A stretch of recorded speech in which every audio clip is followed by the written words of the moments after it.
What's up? We are live.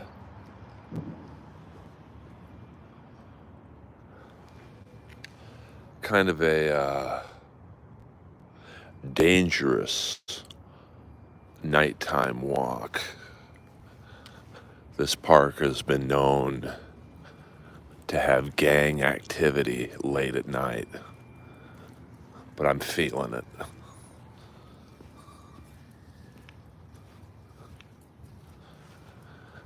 And so is my attack dog, Lois. She don't give a fuck.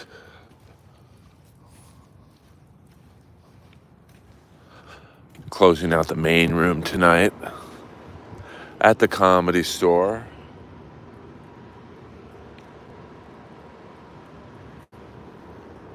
Saturday night should be a packed house, which means Daddy gets the cheddar baby dolls.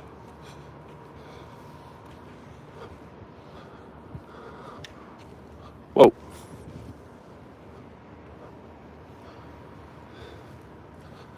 I'm going to stay on the path because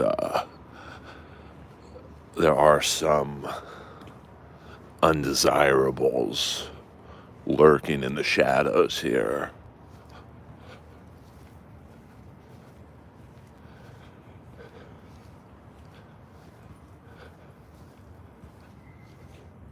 Come on, Lois. Lois likes the grass.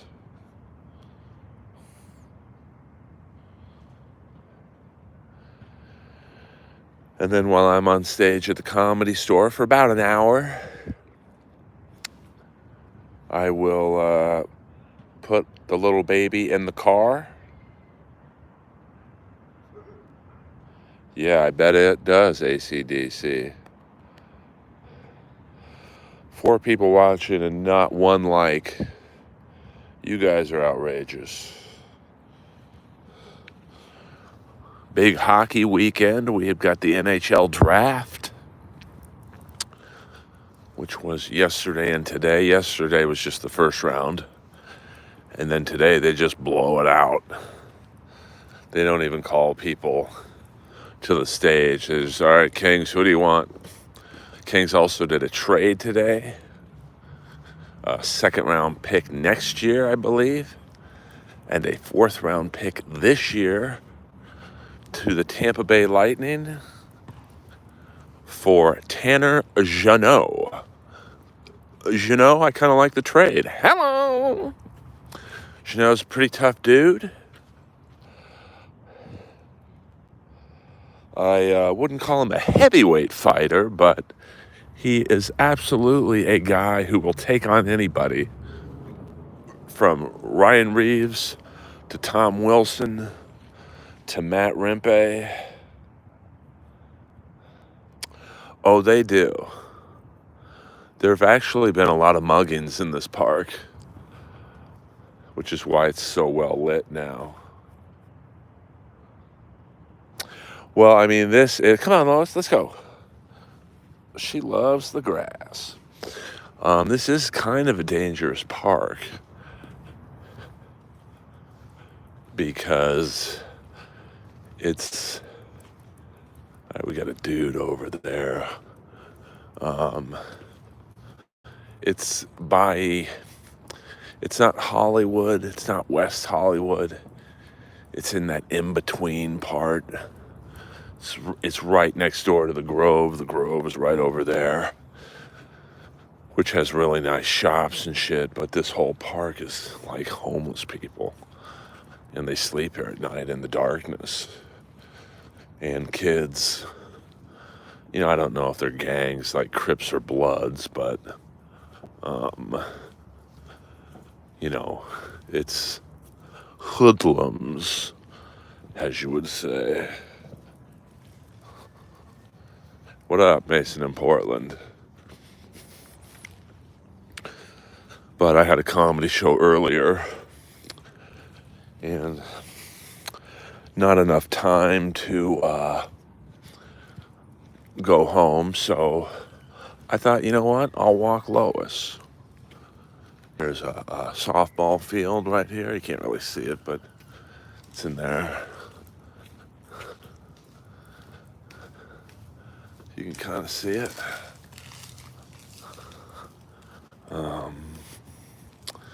And then in the daytime, this park is really nice. It's, everyone with their dogs and stuff. I used to come here with Annie and the German Shepherd we had. I mean, I haven't gotten to the point yet will I think I should have a sidearm with me. A concealed carry permit. But, I'm kind of a strange looking dude. I mean, just right now I'm wearing leather pants, a Motorhead t-shirt, and a patched jacket. So, I think if I were to get jumped, it would be by a group of 5 or 6, and trust me, I'd get in my shots before they got me. Yeah, this was kind of a spur-of-the-moment walk. The show I was on earlier ran a little long, so I just didn't have time to go home. Now we're going to walk in the dicier part of the park. As you can see, the area we're just leaving was pretty well lit. I mean, technically the park is closed, but they don't really enforce it. Yeah, I mean, this is kind of like that park in Cruising. Hips, lips, or fingertips, baby doll.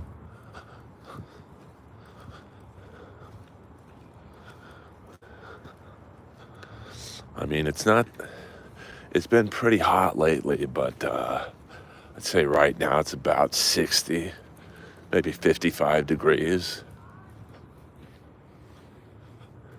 Lois, come on, man. You're going to get me jacked.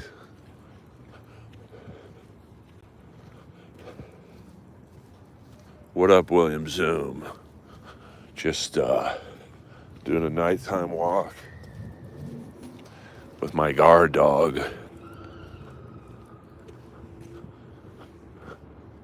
Come on, Lois. Before my set at the Comedy Store.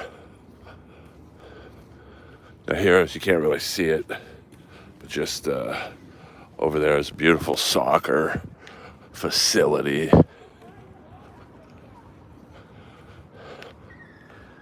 Now I got a pretty good radar, so I don't see any groups of people hanging.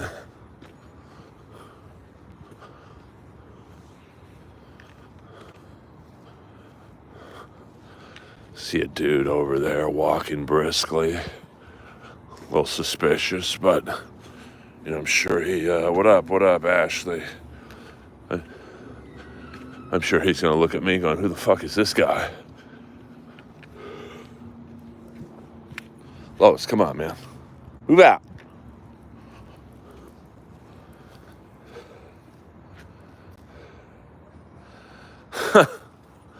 Peter Chicken Man Brennan, I don't have a ray gun with me right now, but is Judy Chinchada a nice lady?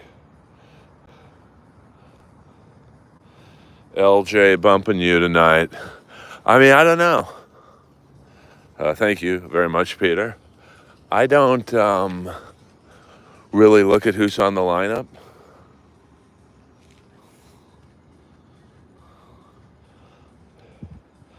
So, I mean, I hope she isn't.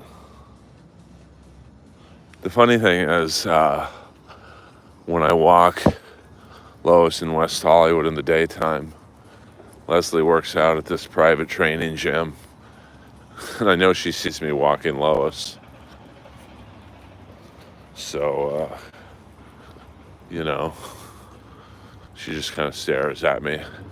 I mean, we used to be pretty good friends, like comedy friends. Like, we never hung out.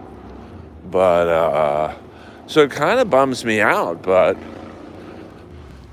You know, the last time I spoke with her was at the 50th anniversary party at the Comedy Store, which I think was 2 years ago. And I said, hey, let's make it right. I'll apologize if I feel I said something to you that I shouldn't have. And she said, get the fuck out of my face. So, you know, no, I wish it was Leslie, man. I hear she's crazy, by the way. But I like her in Cable Guy. Now, see, this is the part of the park where if you were going to get jumped, it'd be right here. A lot of bushes over here. Here's some fucking freaks right here. So, and this would absolutely, watch out, guys. I'm gonna act like I'm, yeah, so, that's just, where I am, and, you know, I'll be there, later.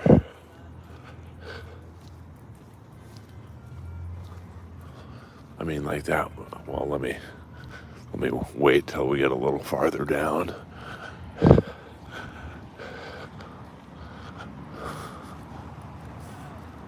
Like that first guy was like rolling crack. So, you know.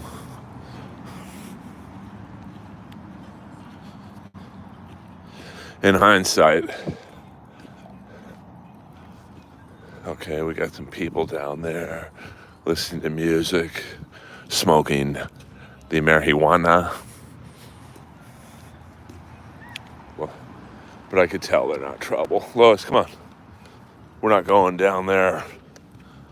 Too much risk.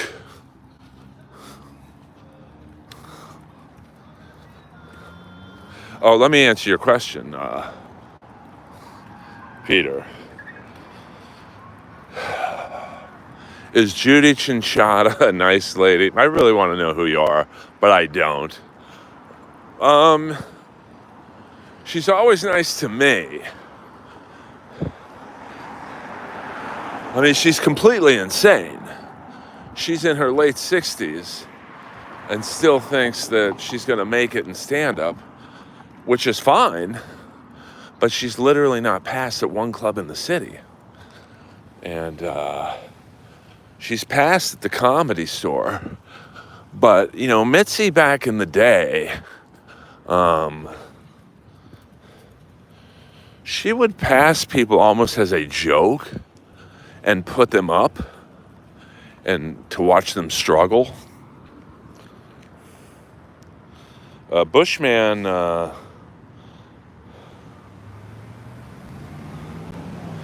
why did Brennan get mad at you, Pistol Pete? I'm out of the loop. I don't really, I'm on hiatus from the Dabbleverse. I just can't stand talking about or listening to, you know, Steel Toe and that whole mess.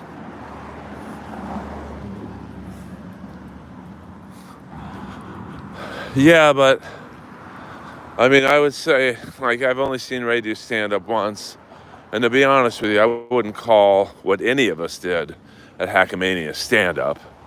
I would say Ray is funnier than Judy Chinchada.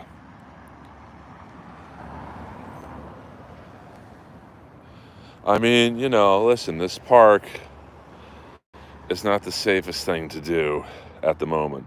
Do you ever hang out with Black Earl Douglas from Bennington? I don't know many people from Bennington. They usually call me once or twice a year to talk about young and upcoming comics or some subject they are. See, like here's gang graffiti right there. So let's see what this is.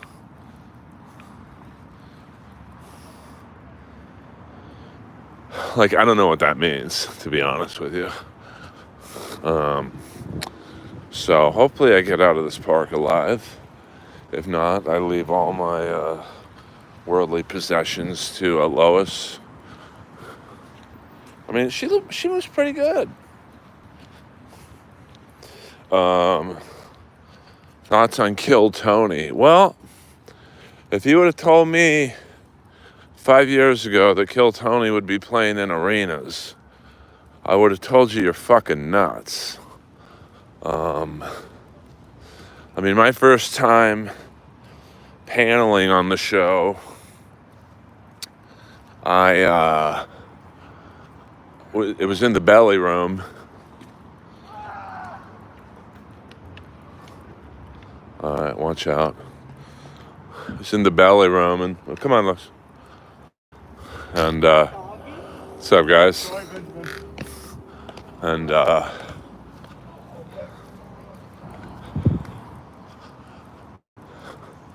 see, like, that's something that, you know, those kids are just fucking around. I mean, there are scooter gangs out here, but I'm telling you right now, I could fuck those kids up.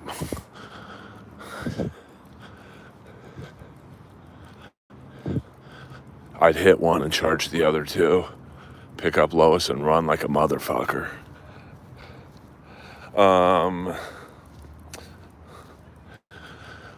So you have to give Tony credit, yeah. I mean, when I paneled with Michael Costa, and I think it might have been someone else, I forget. There was 25 people in the room, comics and crowd. And I remember saying to myself as I'm sitting there going, this show sucks, it's never gonna last.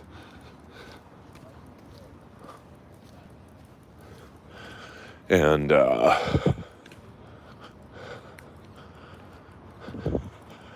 you know, it was just like, all right, see, I got these kids, they've stopped for a reason all of a sudden. I got this dude over here. Lois don't like water.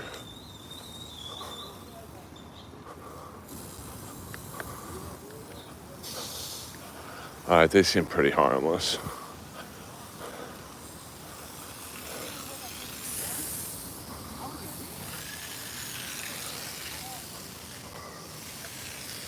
All right.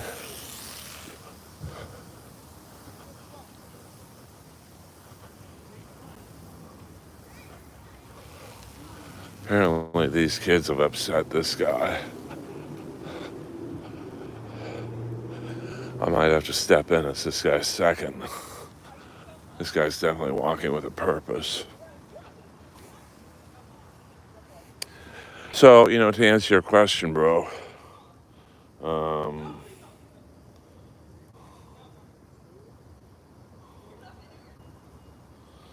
I think Kill Tony is, you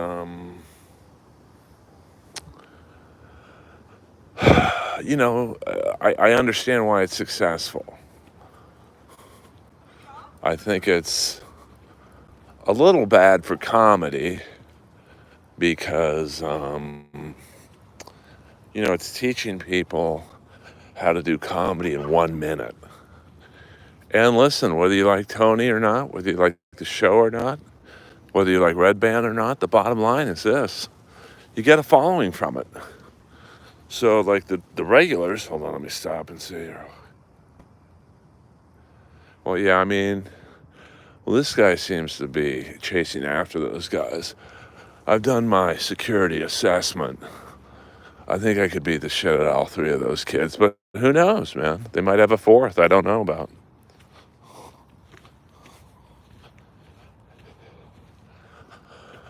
You know, just three young teens.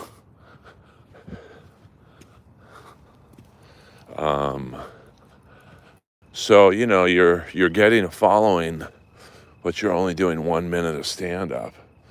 So a comedy club is not going to see you doing 1 minute of stand-up. They're going to go on your Instagram or whatever,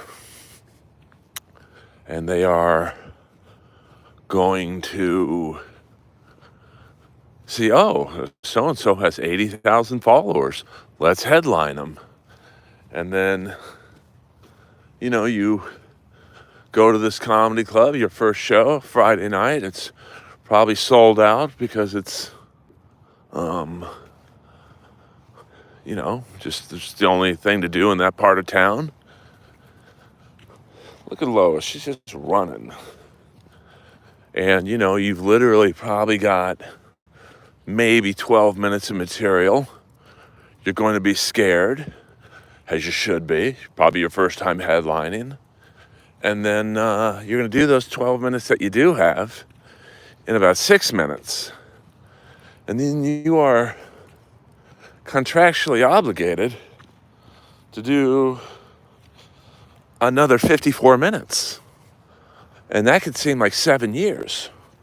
How happy she is, galloping like a horse.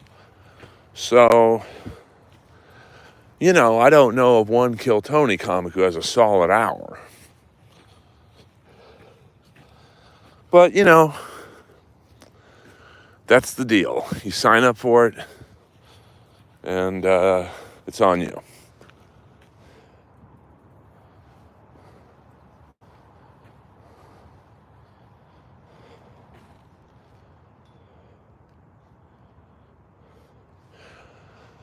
Lois is amazing.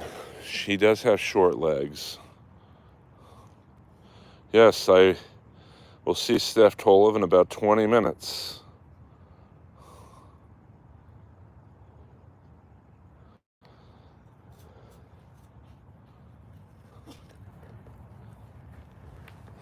Come on, Lois. Let's go. She's a smiling dog. Look at that tail wagging. I don't know who'll do the first comedy set in space. Probably Jeff Ross. He gets his mitts into everything.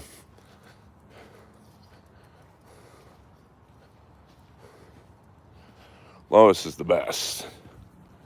I feel bad because when I'm at the Comedy Store, she barks. Like, I put her in the green room once when I was on stage in the main room, and there's 2 green rooms. I put her in the second green room, and you could hear her barking through 3 walls. So I had to literally put her on stage with me, and she went right to sleep.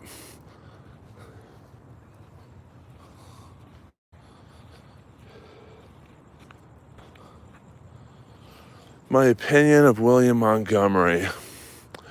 I mean, full disclosure, we got off to a rough start. Because when Kill Tony was at the Comedy Store, William would get shit-faced drunk,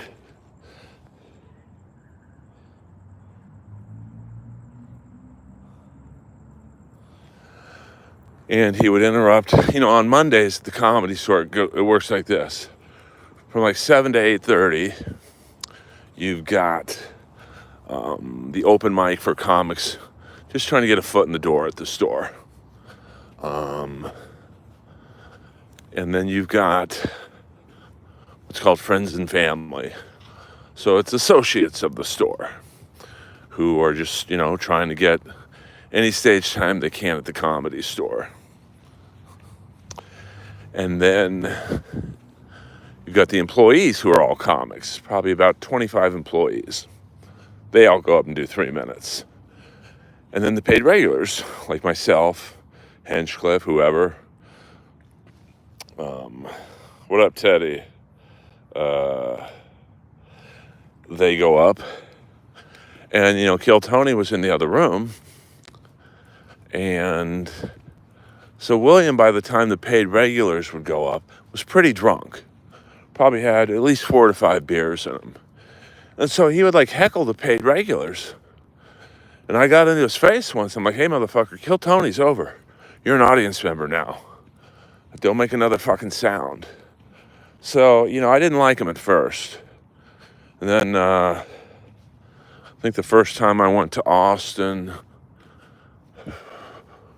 maybe late 2021. I guess he's sober now. And, he apologized and whatnot. So, although I wouldn't say we're cool. What up, Grimace? I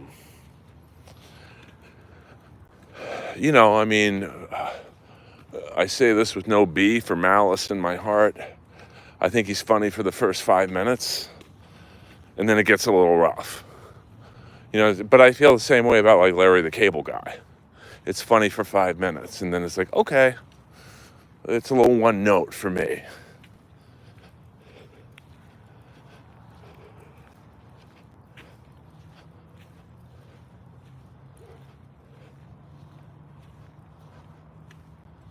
So, but he's a nice dude.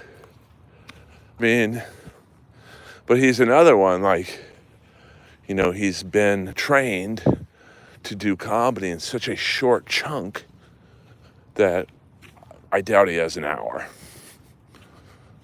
But he'll probably get asked to headline because he's popular on Kill Tony. And, who knows? He might be able to do it. Like you guys know, I don't watch other comedy. So I want to do comedy. I don't want to watch it. I know, look at Lois. For a dog who's been at death's door, I mean, she's pretty good.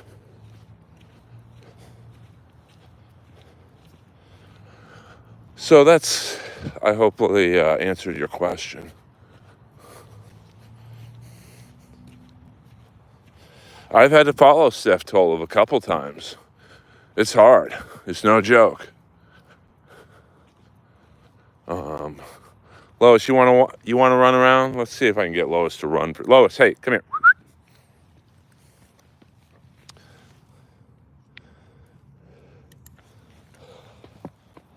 Lois. Hey, Lois. She don't give a fuck right now.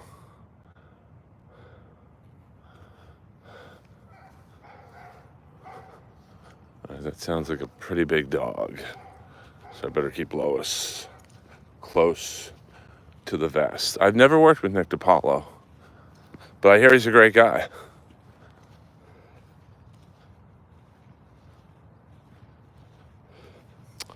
No, I don't really, hold on, Lois. You're a bit of a wild card right now. Hey, hold on.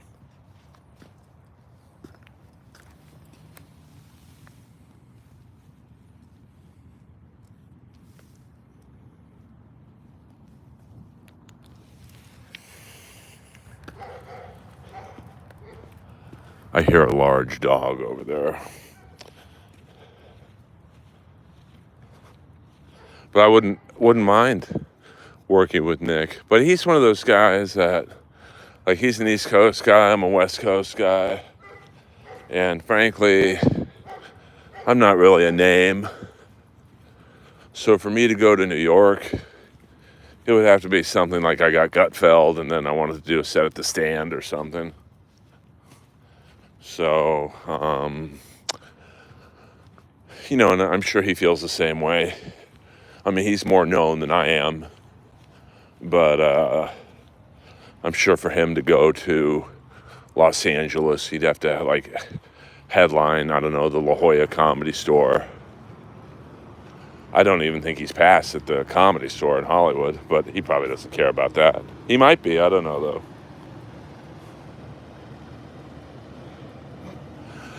No coyotes in this area. I have a few exes that would probably kill me, but I think you guys know which ones. And I know some of them lurk on my page. I know all of a sudden when I see a new name with 2 followers, I know something's lurking between the darkness. Oh, he lives in Georgia? Well, but that's also kind of, I don't think he'd come from Georgia to LA to do like 1 or 2 shows. In LA, he'd have to probably do, weekends somewhere, maybe the Ontario Improv, Irvine Improv, Brea Improv. And I don't know if he's a big enough name nationally where he would get offered to do that. He might be, though. I don't know, bro. All right, I see some kids over there. That's where I think the big dog was. So we're gonna put Lois. Lois. Who that? Here's where Lois sleeps. No, I'm telling you, bro, there's no coyotes around here.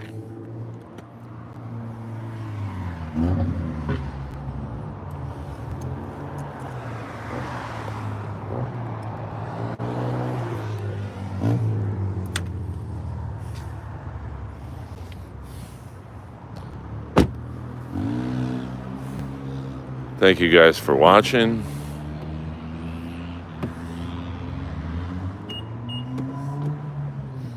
We'll talk a little bit in the car. I've got...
Okay. Can you guys hear me now? It's never over, baby doll. I've disconnected the Bluetooth. I try and write, jokes when I'm inspired. Craig is a very good man. I knew him when he literally worked at Trader Joe's in West Hollywood. And now he's headlining all over. Oh, yes, my friend Brooke Worrell made the rat logo. I think I missed a question earlier, right? So, I try and write a few jokes a week.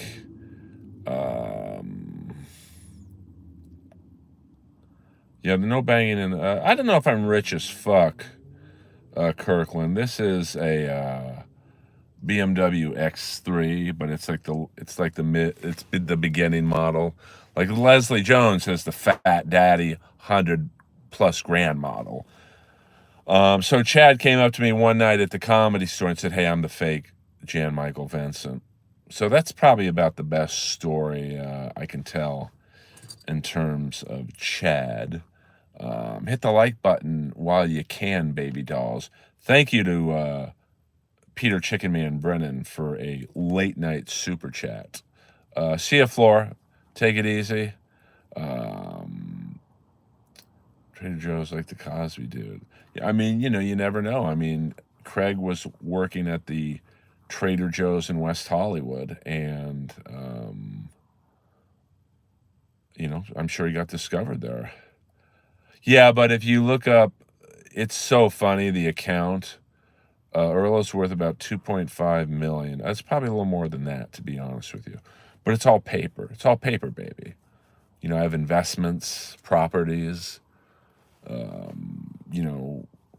own 2 buildings with my family, but it's on paper.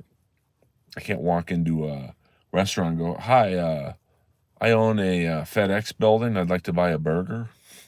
But listen, my investments have prevented me from having a real job. And, the voiceover work does quite well. So I pull money from all kinds of interesting areas, to be honest with you. Yeah, those FedEx, but they could leave tomorrow. I don't want to bore you guys with the intricacies of leasing, but you lease in 5 to 10 year increments, and they could downsize and go, listen, we don't want. Right now, I mean, FedEx leases from us. They've built a giant property on our land, but they might, if they're losing money or whatever, decide to let go of certain hubs. Now, the good thing for us is it's the southern hub, so like any FedEx package that goes to Georgia, Alabama, I have love for Alabama, Florida, the Carolinas, it all goes through our building. So, yeah, but you got to understand, guys, I have 2 brothers and 2 sisters, and we also put away money for a silent partner that would pay for emergencies. So it's like an invisible 6th Skakel. If the hurricane or a tornado could come in and tear off the roof of the building, we got to pay for that. A part of Alabama no longer has love for you. Oh, I don't know about that.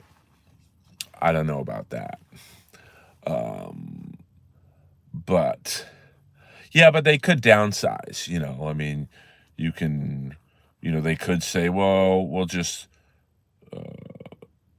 allocate funds instead of having southern-based shipments go through the building I own. They might say, well, we'll just use Texas. Earl, what does siblings do for a living? I mean, let me see. My oldest brother is a freelance writer. My oldest sister is a mom to 3 beautiful kids. My second oldest brother is he's a renegade, man. He lives in Hawaii, collecting 20%. And let me see what else. My second oldest sister lives in Hollywood. She's a family woman. So I'm the only one who has technically, comedy has another job. Our FedEx driver's a hot blonde chick. My FedEx driver's a black bald dude. My UPS driver's a gigantic black dude. Maybe the most physically strong dude I've ever met in my life. Like, he shakes my hand and my hand literally hurts. I think he lives in Kauai. He's a big surfer. And if he had his shit together a little more, he could have been a pro surfer. So, he was that good. I mean, and he could have been a pro skateboarder. I mean, he skated with the boys from Dogtown, Tony Hawk, Bob Burnquist, Christian Asoy. Like, he was, they would go and skate empty pools in Bel Air and Beverly Hills, and he hung with them. But, I don't necessarily know if he had the desire to the work ethic that Tony Hawk had. I'm not saying he could have been Tony Hawk, but he was in that discussion. And my other brother, also a very good surfer. Did he skate at Del Mar? I don't believe so. They were big on Venice, Bel Air, and Beverly Hills mansion pools. It was like a whole culture system of, they had gardeners and pool cleaners, and they would say, hey, there's an empty pool at 321 Roscommare, and they would go to 321 Roscommare and skate. They also did a lot of grade schools, on weekends, like Roscommare Grade School, which is in Bel Air. Yes, he was Gleaming the Cube. I mean, he was like that kind of dude. do like our grade school in Beverly Hills. You know, it had some ramps and whatnot, unintentional ramps, railings, and yeah, 100%. I mean, he was my brother Andrew was really the only white dude who the blacks would let play basketball with him on the Venice courts. So like total white man can't jump. Like my brother was a great athlete, Andrew, that is.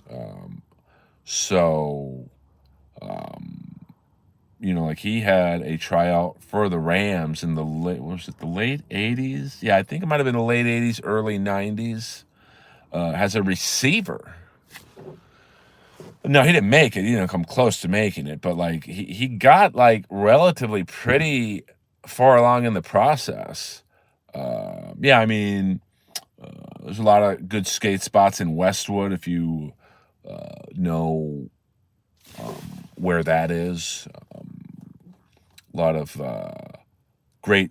I mean, if you had an inn like my brother and his friends did on the empty pools in Bel Air and like UCLA, tons of great. And there really wasn't security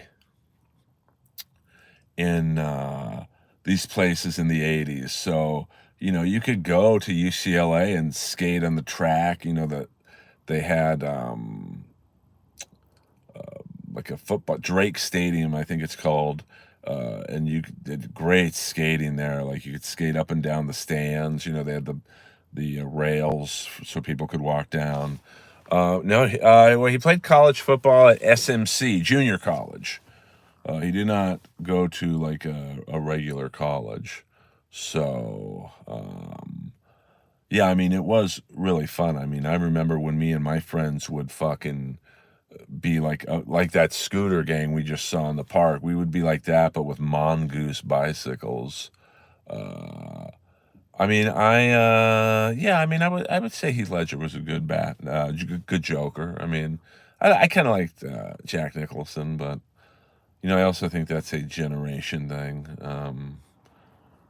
You know, I think when you have a franchise like Batman or any comic book type stuff, you know, depending on what generation you are, you'll go with your generation's pick. You know, like my favorite Lex Luthor is Gene Hackman. He fucking killed it. But you know, other what's the guy who's on the TV show, the bald kid, Michael something. You know, most like people in their 20s and 30s would say that guy's the best Lex Luthor. Yeah, I mean, Caesar was an awesome Joker. So, you know, it's like, you know, I've told the story William Zoom has heard many times. When I was dating Chandler, we showed each other our favorite James Bond. I showed her Roger Moore and Moonraker, and she was like, "This sucks," pretty much. And then she showed me Daniel Craig's first James Bond. I'm like, "This is boring." So I know John Glover, the great villainous John Glover, Lex Luthor's father. So, you know, it's just, you know, it's like, who's the best Batman? You know, I think Michael Keaton. But, you know, I'm sure now people would, you know, younger people would say Robert Pattinson. You surfed Hurricane Bob. Yeah, I mean, I think my brothers, you know, like my brothers basically live the big Wednesday lifestyle. I don't know. Other than me, I know Steph Tollef's name when I drove by was on the marquee, so I think she's there. Let me see. Like my brothers would surf the point in Malibu, like literally where Big Wednesday was filmed. They would surf with Reb Brown. I don't know if they were young enough to surf with John Milius. I don't think they did. But if you know who Reb Brown is, he was the enforcer in Big Wednesday. Also, the first Captain America, 2 TV movies. So I grew up with Reb Brown as my Captain America. So, you know, my brothers were, and I was a little more sheltered. I mean, I was more of a golfer. I did boogie board a lot. I tell you, the time I got caught in the current when I was dating Gail, and man, that was probably the scariest fucking thing I've ever gone through. Like, I mean, I don't think I was gonna die, but it was just scary. The scary part was really just being so powerless.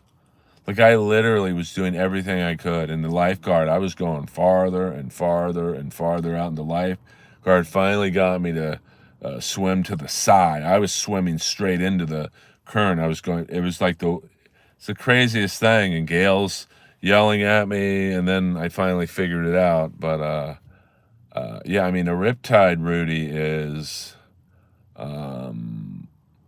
you're just powerless. And that's why I wonder all the time if the three criminals from Alcatraz made it, because they say those tides in the San Francisco Bay are brutal. So I'm of the belief they didn't make it, just because none of them were known as surfers or like elite level athletes. I mean, they would have had to swim a minimum a mile to Angel Island. And based on my experience in that tide, which was Santa Monica, there's no way they swum a mile in that tide with, like shitty raincoats as your life preserver. Yeah, I wish she was. I don't know if my brothers had any close calls with sharks. To be honest with you, I don't think they did. Are you going to talk about Trump and Biden's golf games tonight? I mean, ooh, boy. Yeah, I don't know about that. I'll probably stay away from that. I mean, it's already kind of old news, to be honest with you. Well,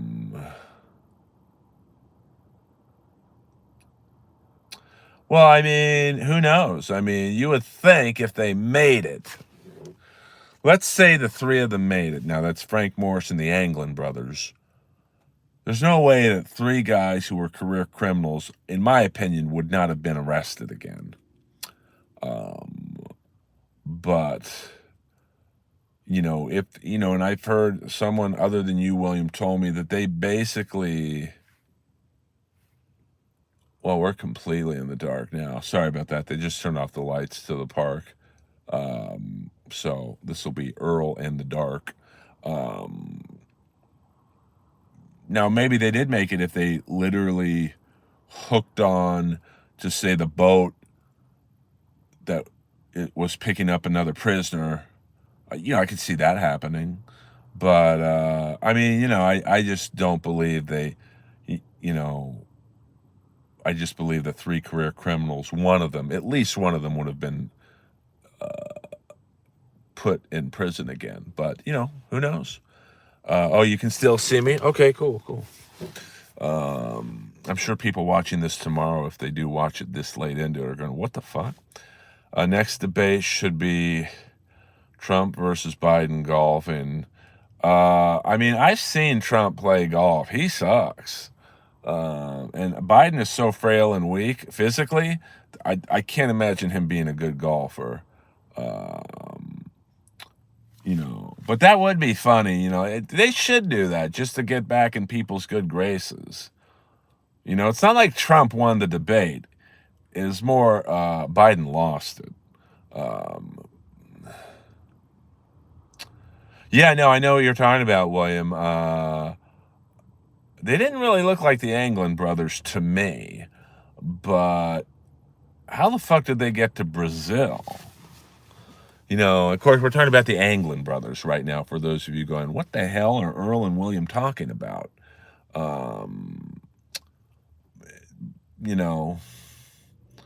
But, bodies don't float, or bodies don't sink. So if they didn't make it, I'm sure one of the bodies should have been found. But I could also see the bodies being blown out to the Pacific Ocean, and then it's a clusterfuck. So it's probably, I think, the greatest mystery, that and with D.B. Cooper. Well, I mean,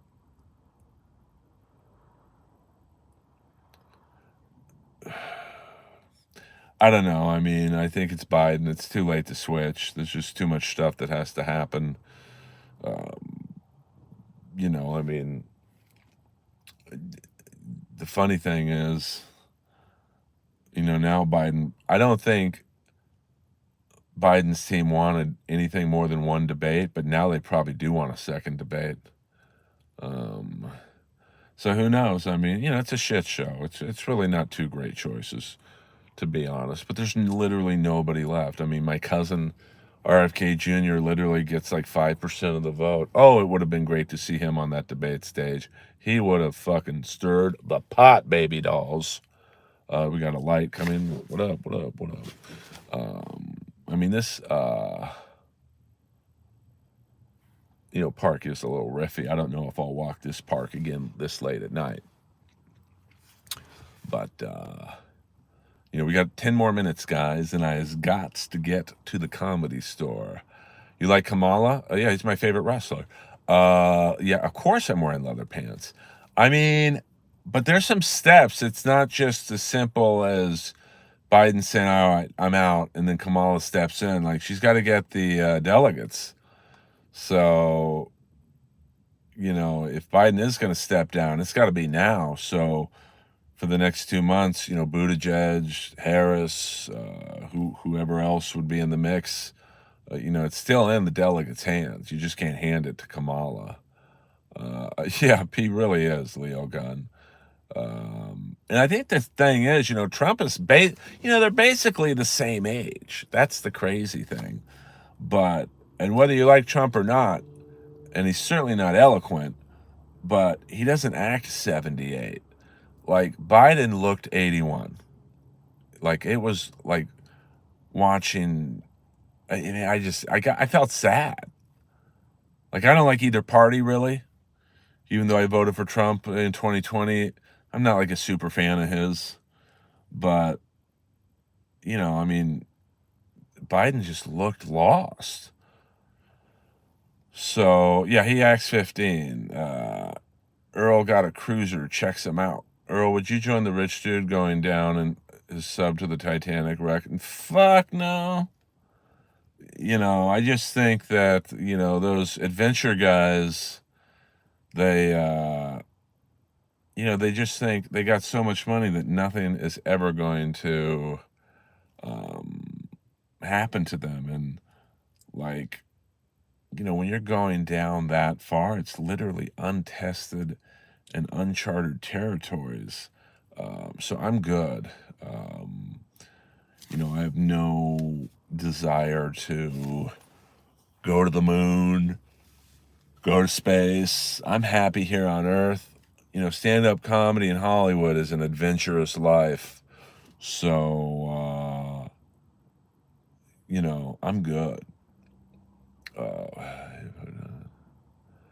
What's the craziest thing you've ever done, such as skydiving or whatever? I mean, I'm pretty normal, to be honest with you. I mean, I haven't done really anything that crazy. I mean, it's not really crazy, but a couple years ago, I did a TV pilot with Rob Schneider and the Goose, Joe Goosen, one of the great boxing trainers of all time. And I think I could say this now because the TV show never really happened. But the premise of the show was Joe Goosen being like a Tony Robbins type, talking people into positivity and all that shit. And he was trying to, at the time, I think my thing was I have a little bit of stage fright. So Joe would take me out and do these things that I wasn't comfortable doing to help get me over my stage fright. And he had me spar with like the middleweight champion, Mexican dude. And, because Joe owns 10 Goose Boxing with his family, his brother Dan, who passed away a while ago. You might know them. Who did they train? Mark Breland and I think Andre Ward. So that they're not training no names. And so I got in the ring with this middleweight champion, and the rules was that I could hit him, he could like jab me. So we do our thing and we film it, and I don't know if he was bullshitting, but this guy didn't strike me as a bullshitting type. But he literally looked at me and said, "Bro, I've been a boxer for X amount of years. You're the hardest puncher I've ever been in the ring with." So, hello. So that made me feel good. Um, so that's probably the craziest thing, getting in the ring with a professional boxer. Um, can't really think of anything too wacky. I mean, I almost got killed by a gang in Venice just for wearing a red jacket, but that was just more naivete. You know, I was walking around with my friend Norma. She had invited me to a rave outdoor house party in Venice, and we're walking to the party, and I guess this was a Crip neighborhood, and I had on a red Massimo hoodie, and I'll never forget this car. I'll guess 3 to 4 people were in it, kind of like that last scene in Boys in the Hood, and I just remember someone from the car going, "Hey, nice jacket, blood," and like an idiot, I literally started walking towards the car. And Norma, who was she wasn't in a gang, but she was gang affiliated. She literally grabbed me and we started running through an alley, and somehow found our way to the party. And Norma was very resourceful. So but that's probably about the craziest thing I've ever done. You know, I haven't like skydived, or I mean, I would say I was a pretty, I wouldn't say advanced, but I was a good boogie boarder. And one time I got flipped over in a pretty big wave, and I went headfirst into the sandbar, which you can't really see. And that's probably the closest I've ever come to being paralyzed. I mean, it was neck down, and I could feel my neck just, like my shoulders were by my ears. That's about it. Nothing too crazy. Hit the like button on the way out. We got 3 minutes left before I must drive to the Comedy Store and perform my stand-up comedy. And I've seen some questions. And thank you once again to Peter Chicken Man Brennan for the super chat. Much love. I think he's the only one. I don't know how to check that on my phone.